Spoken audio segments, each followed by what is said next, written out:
Bonjour, à la une de Réforme cette semaine, le pape.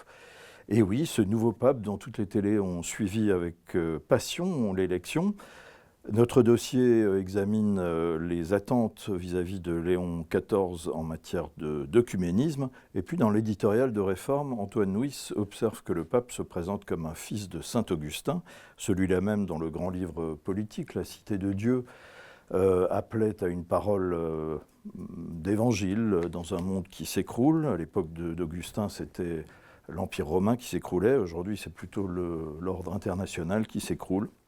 Mais c'est peut-être ce qui explique le besoin d'une parole plus profonde, plus spirituelle, dans un monde mouvant. Et puis autre parole forte dans Réforme de cette semaine, celle de Marianne Buddy, qui sort un livre dont le livre paraît en français cette semaine. Marianne Buddy, c'est l'évêque épiscopalienne, c'est-à-dire anglicane en fait, de Washington, qui avait bravé Donald Trump lors de son investiture le 21 janvier dernier. Elle appelait le président Trump à avoir de la miséricorde pour les personnes qui ont peur aujourd'hui. Et puis en 2020 déjà, elle avait interpellé le président Trump et elle s'était même indignée de sa façon de faire. Quand il était en pleine affaire George Floyd, il était allé se faire photographier avec Bible à la main devant l'église même de Marianne Buddy, qui se trouve juste en face de la Maison Blanche.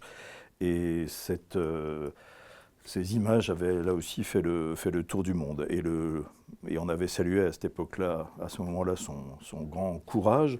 Et le livre que propose Marianne Buddy aujourd'hui, c'est précisément qui s'appelle Apprendre le courage. C'est précisément une sorte d'un vrai petit traité de courage et qui examine et répertorie tous ces moments décisifs où nous sommes appelés à agir avec courage.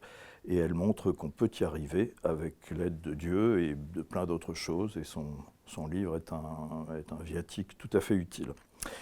Ces articles et toutes les rubriques habituelles dans Réforme et sur réforme.net.